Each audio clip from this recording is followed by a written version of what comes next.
waxaan beelka giigsan iyo kabaha gadafta uga xidhay waxaan guraha habeennimo ku guclaynayaa yeengayga ugu meersanahay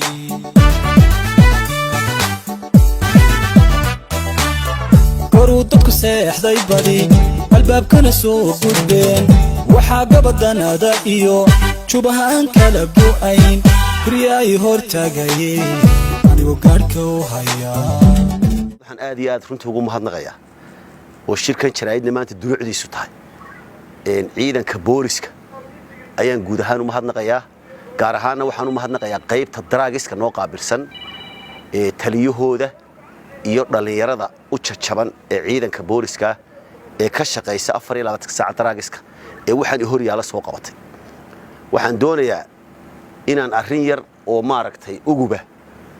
inaan idin la socodsiiyo waxaan la socodsiinayaa maanta ummad marka la doonayo qayimkooda in la dilo ama diintooda la dilo ama damiirkooda la dilo marka la doonayo ummad in la baabiyo damiirka laga dilaa xoog laguma baabiin karo taas waxay ka dhigan tahay maanta dadka reer Soomaaliland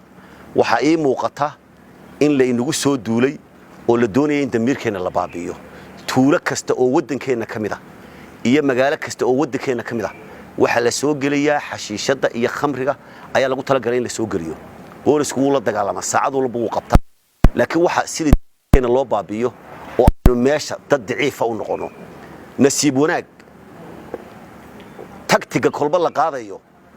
waanu la dagaalami jiray boolisku waanu ogaa dadweynuhuna wuu naga caawin jiray waxa la yaab leh jawaanada idin hor yaala ee qaadku ku jiro maaha qaad baabuurtii qaadkii loogu tala galay ayaa lagu soo guray khamrigii dushiina jaad baa laga soo xidhay boolisku wuu ogaaday waa la soo qabtay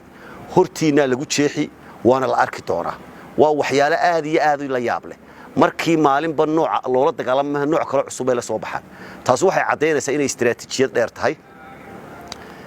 waxaan u sheegay waxa kale la yaab leh lacagtaas waa $3,000 $3,000 weeye oo doolarka Mareykanka ah waxa la qabtay kaas waa gaar jawaanada ku jira ee qaadka dusha laga soo xidhay oo xalay baa la qabtay kartoonka gaarka ah ee halka yaala waxa ku jira 18 mid oo kii quraarada waaweynaa ku jira ciidanka booliska shalay qabtay markii ninkii lagu qabtay gabadhii lahayd $3,000 bay u soo dhiibtay laba nin oo kale oo labadii inanay qabtay ama afartii inanay qabtay ay ku tiri lacagtaasiya oo gaadhiga inaan ka furfura xataa waxay gaarsiisay hadii waa gabadha khamriga oo dhan inta badan keenta waanu ognay xataa lacagta ku qanci waayaan gaadhiga in lagu wareejiyo nootay loo saxaabay ay soo dhiibtay inamadii nasiib wanaag askarti lacagtii intay ka qaadeen ayay labadii inan qabteen iyagoo labadii inan ee lacagta u keenay ayadu soo dhiibtay ee ninka laga furfuray khamriga sita iyo ninkii khamriga sitay iyo khamrigii oo kaasa iyo gaadhigii iyagoo wada ayay noo keeneen inamada askarta ee lacagta diiday mid baa igu dhaartay inaanu maalintii qaday shantii galabnimo heedo $3,000 waa la siiyay taas waxay cadeynaysaa booliska qayimkiisa inuu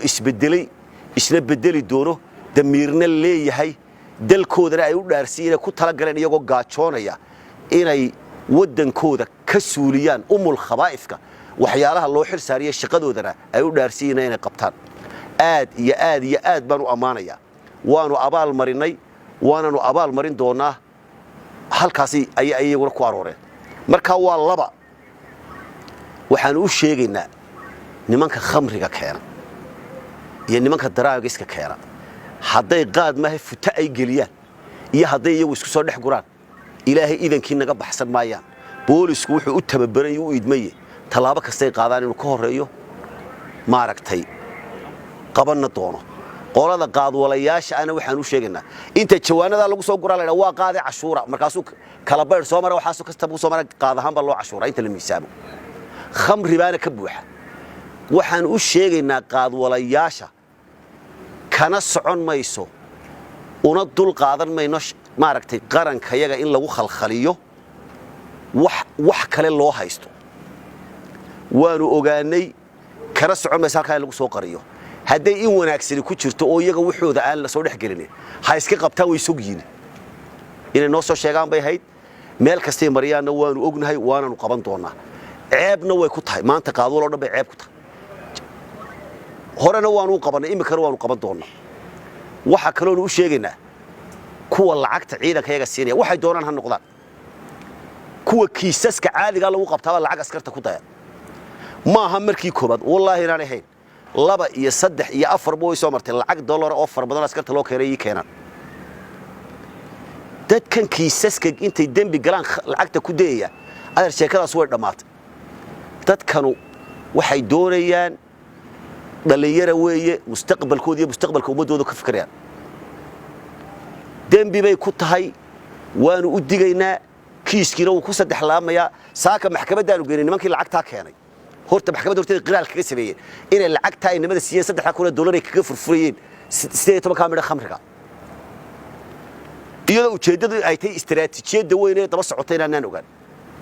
waanu u digaynaa ha ka waantoobaan wax xun noocaas ee foolxumada waanaanu qaban doonaa mana ka soconayso marka koow waxaanu dadweynaha u sheegaynaa waa laynagu soo duulay waa istiraatiijiyad dheer waa aragtaan maanta waynu ognahay guri kasta oo miye tuulo kasta khamri iyo xashada inay taalo fadhiga ha laga kaco chiefka ha laga kaco mustaqbalka dadka aynu wada badbaadino qof kasta oo soo sheeg khamriga iyo xashiishada iyo meesha uu yaalo aad baanu dadweynaha isugu xidhannahay aad bay noola shaqeeyaan arrin adag runtii weey arrin xataa dawladdu kaligeed aan qaban karin weey waa arrin u baahan istiraatiiji kale inaynu nation ahaan uga wada dagaalano waa inaynu ka wada hortagnaa qof walba halkaaga ku suuli waa arrin aad iyo aad u xun soo sheeg boolisku meel kasta uu jooga u soo sheeg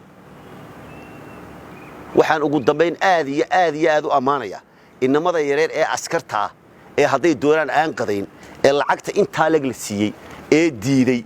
ee noo keenay ayaan aad iyo aad u amaanaya booliskana aad iyo aad baan u amaanaya waxaan ku ururinayaa cid kasta oo noocu doonaha ahaado qofku doonaha ahaado hantidu doonaha lahaado talaabadu doonaha sameeyo insha Allah waanu qabanina nagana baxsan maaya dadweynaha waxaan mar labaad ka codsanayaa inay booliska la shaqeeyaan salaamu calaykum wa rahmatullaahi wa barakaatuh